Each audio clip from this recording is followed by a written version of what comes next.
Alright, so this is a suggestion via a donation. The name of the video is the top 10 terrifying places straight out of a parallel universe. Let's check it out. From mysterious forests to otherworldly landscape, these eerie and surreal destinations will leave you questioning what lies beyond our reality. Get ready to explore the unknown and prepare to be spooked. Here are the top 10 terrifying places straight out of a parallel universe. Starting off this list in our number 10 spot, we have the Hoya Bashu Forest. This dense woodland is located in the heart of Transylvania. Nope. No, thank you. Romania, which, as I'm sure you're well aware, already has quite the reputation for eerie and spooky things. The forest covers an area of approximately 250 hectares and is known for its unusual and unexplained occurrences, earning it the nickname the Bermuda Triangle of Transylvania. No. See, the more that you speak, the more I never want to go to a place like this ever in my life. But it does look like, to be honest, off of the aesthetic, there's probably a lot of really good photography coming out of this area. How convenient. The forest is known for its twisted and gnarled trees, which create a very haunting atmosphere, as well as the strange circular patches of land that dot the area known as Hoya, which some believe to be the result of UFO activity. The forest has also been the site of many alleged paranormal events, including ghost sightings, unexplained lights and sounds, and even disappearances, which is exactly why many believe it is a portal to another world. Some visitors to the forest who didn't disappear have even reported rashes, nausea, and feelings of anxiety afterwards. I can imagine. Think about this here for a second. You're in a random forest. Think of the things that actually grow there and live there. If the area is as hazy as it's being currently depicted, right? I can imagine there could be a lot of airborne things going around, and some of the plants may not be things that people are used to being around, right? So airborne haze, particulates in the air, you're walking through, everything is fine and dandy, walking a short walk through the wilderness type of thing. Yeah, you're breathing in all of these things you're not normally used to. Then there's obviously some subsection of humanity that will be more sensitive to whatever's in the air than others. So yeah, this thing touches your body, those small sample size of people, their bodies being affected. That's how I would look at it and be like, oh yeah, that's the reason why, bro. Whatever it is airborne. Despite its eerie reputation, the forest is also a place of immense natural beauty with a diverse range of flora and fauna. The forest is home to many rare and endangered species of plants and animals, including several species of orchids and woodpeckers. The forest is also rich in its history, as it is said it was once the site of a medieval fortress and was an important location during the Second World War. The area is also steeped in local folklore and legends, with stories of supernatural beings and witches who are said to dwell in the forest. All in all, this place is jam-packed with spooky stories, strange occurrences, and beautiful but haunting scenery. All the things that make it the perfect place to enter another world. In our number 9 spot today, we have the real Bermuda Triangle, not the Bermuda Triangle of Transylvania. The Bermuda Triangle is really just the mecca when it comes to mysterious disappearances and rumors and urban legends, so of course it had to make it onto this list today. The triangle, which sits in between Florida, Puerto Rico, and Bermuda, earned its deadly reputation starting back in the 1970s. Since then, there has been about 80 aircrafts and 60 boats that have gone missing in the triangle, which only fueled rumors that there was some sort of force or supernatural cause that was making this area one where people would often go missing. There have been I don't really have many theories on the Bermuda Triangle, other than the fact that there may be some type of magnetic something, right? If that makes any sense, right? At least I feel that maybe they're flying and all their electronics go out because of some type of, I don't know, magnetic force on the planet, maybe. But hence electrical forces and tunnel-like. Maybe the area used to be a pole of ours a very, very, very long time ago. Maybe. Clouds reported in the triangle, which some may believe is the cause of the disappearances. Some others believe it's weather patterns. Some believe it's the entrance to a parallel universe or a place where aliens like to abduct their victims. And some people just like to dismiss the idea that there's any sort of mystery at all. At this point, exactly what is going on with the Bermuda Triangle remains a mystery. In our number 8 spot today, we have the Oregon Vortex. Just off of Interstate 5 in southern Oregon lies what is called the Oregon Vortex. According to local legend, it is said that this area and the strange and mysterious stories surrounding it aren't just modern legends, but perhaps it stems back further. People have said that the stories of the Oregon Vortex actually stem back to when indigenous Americans referred to it as the Forbidden Land. It is said that during these times, people traveling on horses would often find their horses refusing to go into the area. So clearly, something strange was going on in there that was spooking these animals right out. Scientists have speculated that the land might contain some kind of crossed magnetic lines that produce basically like a force field, but whatever it really is, the place... And that's kind of what I think the Bermuda Triangle probably is. But if that was the case, there'd be a lot more people losing their existence because, again, people fly through this on a daily basis. They boat through this on a daily basis. But why is it so subjective with who gets taken, if that makes any sense, right? So I would think that if it was like something scientifically concrete, it would be a much larger group of people losing their existence. This is truly strange. Things appear very differently here. It's sort of like everything is an optical illusion. The area is basically a parallel universe in itself. In our number 7 spot today, we have Socotra Island. Socotra Island is a remote island. Yeah, I'm going to research that thoroughly, guys. I'll be obsessed. Located in the Arabian Sea, about 240 kilometers east of the Horn of Africa and 380 kilometers south of the Arabian Peninsula, and it has been described as, quote, the most alien-looking place on Earth. It is a part of Yemen and is known for its unique and otherworldly qualities, as well as its rare and endemic plant and animal species. In fact, I wouldn't call those trees rare. So many species here are endemic that up to a third of its plant life isn't found anywhere else on Earth. The landscape of Socotra is strikingly surreal, with towering limestone cliffs, deep caves, and white sand beaches. The island is home to unusual rock formations and the infamous dragon blood trees. This strange-looking umbrella-shaped tree have a red sap inside of them, which is thought to be the dragon's blood of the ancients. In addition to its natural wonders, Socotra has a rich cultural heritage with a mix of African, Arabian, and South Asian influences. Yeah, because when I see those trees, I definitely don't think Middle East. The island's inhabitants, the Socotra people, have a unique language and a way of life that has been preserved for centuries. Generally, people that live like in mountainous regions are able to obviously hold on to their culture a lot longer than everyone else is, because everyone else just ends up mixing.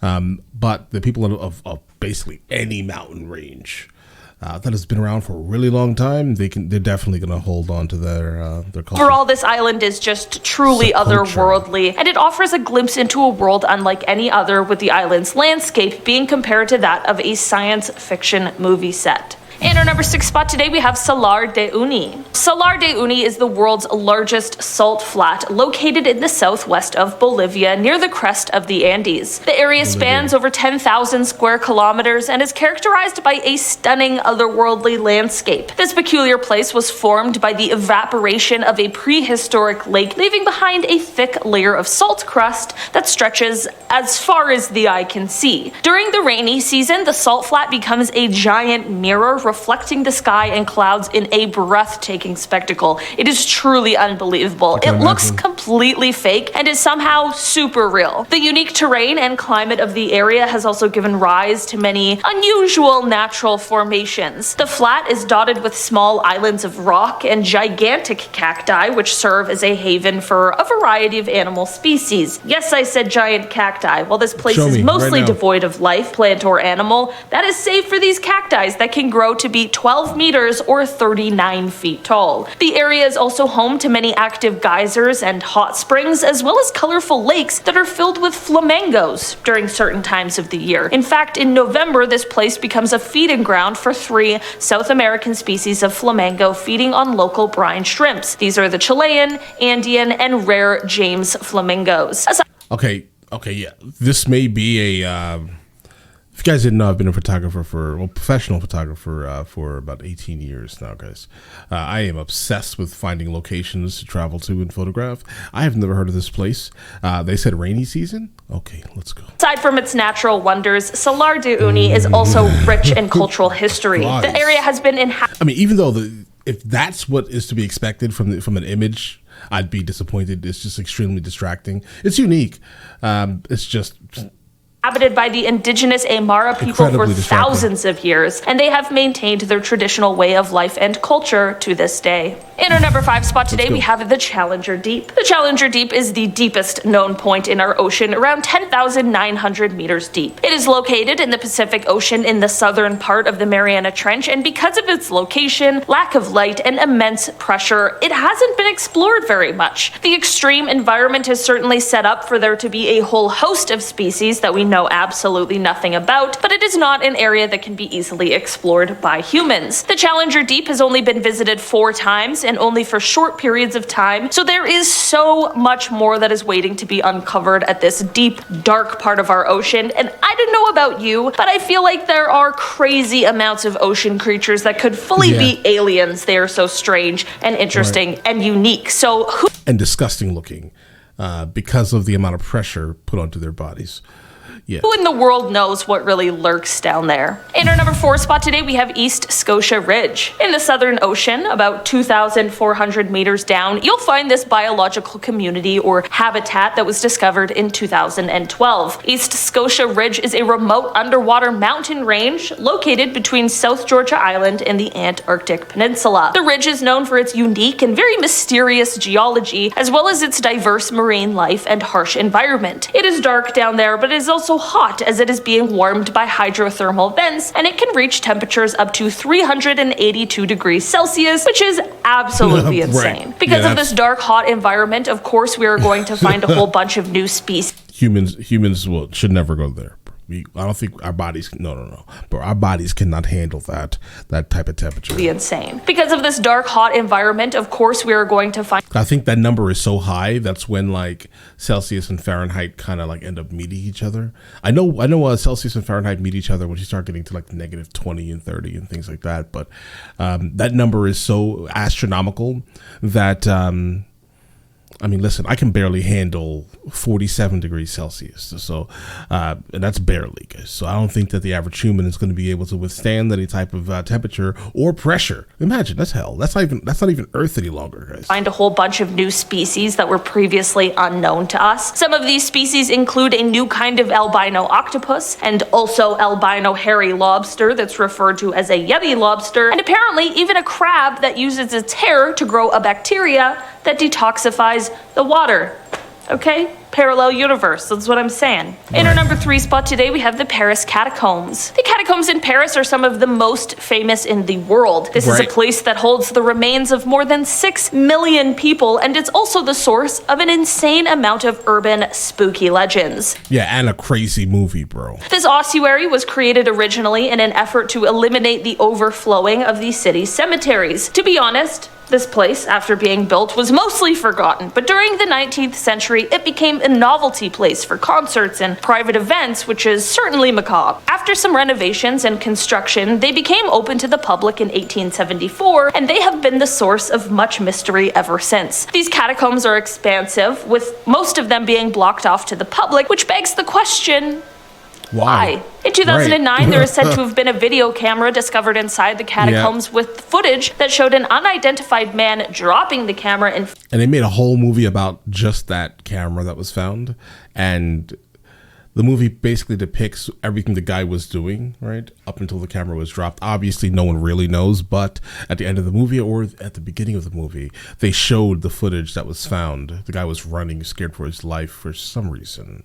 I'm guessing probably, also at the same time, think about it, vagrants are probably down there, not trying to cast like this super negative shadow over vagrants, but there are people there that really want nothing to do with regular society. I would think that they would want to protect that. Fear of something that's also unidentified before running away into complete darkness. I'm just saying, although the catacombs sees a ton of visitors every year, I'm not convinced that we know all of what's going on down there. And I don't want to know. Keep your secrets. In our number 2 spot today, we have the Mobile Cave. This cave is located in Romania, just a few kilometers from the coast of the Black Sea, and it was first discovered in 1986. This cave has been isolated from the outside world for millions of years, and basically everything that goes on inside of it is different than what we are used to. The cave life is not based on photosynthesis and rather chemosynthesis. The level of oxygen in the cave is around a third of what is normally found in the atmosphere, and of the 48 species found in the cave, 33 of them were endemic to just the cave. This cave looks absolutely terrifying, but thank goodness for the brave scientists who don't let that get in the way, because as scary as it looks, it is just as, if not more amazing to be able to hear about what exactly this cave holds. In our number 1 spot today, we have the Zhangjiajie National Forest Park. This stunning nature reserve is located in the Hunan province of China, and it spans over 11,000 hectares and is known for its towering sandstone pillars and breathtaking natural scenery. The park is characterized by its unique and otherworldly landscapes, which includes thousands of the tall sandstone pillars that rise up from the ground. The pillars are often shrouded in mist, creating a very mystical and surreal atmosphere. Visitors can explore the park's many hiking trails, which wind through dense forests and lead to stunning lookout points, including the famous Avatar Hallelujah Mountain that inspired the scenery in the film Avatar. You too can visit Pandora right here on Earth. The area is also home to a diverse range of flora and fauna, including many rare and endangered species. Aside from the natural, this is also a spot rich in history, as it was once the home to many ancient temples and shrines located within the park. The area has been inhabited for over 3,000 years, and visitors can explore many historic sites and learn about the region's rich cultural heritage. Overall, this national forest park is a truly spectacular destination that combines natural beauty, cultural history, and a sense of awe and wonder that is sure to leave visitors feeling as though they went to another world. All right, guys, that has been... Guys, I love her as a presenter. She is solid. Really quickly, guys, I want to go ahead and add one that I visited.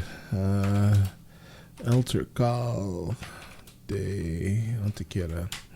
All right, let's go ahead and check this one out. I just want to show you this place really quickly, and you'll understand kind of what I mean, like probably instantly, once we can find like a decent video. This is from the channel. I don't want to take someone's content like that. His name is Bart Van Thuysen. Really quickly, let's go here. I just want to show you. This is actually where I got chased by a ram, guys. This was crazy. It literally, I'm not going to play anything on it, but it looks like this, guys. It looks like another planet. Yeah, there are goats everywhere. Fun scenario, but it literally looks like it. This is what it is. It's really old. It's on top of a mountain. And when you go there, there's like a plaque that says that this used to be the water line, guys. Right. And I find that super interesting because this is literally, like I said, on top of a mountain, way high into the air. And this was the bottom of the ocean, guys.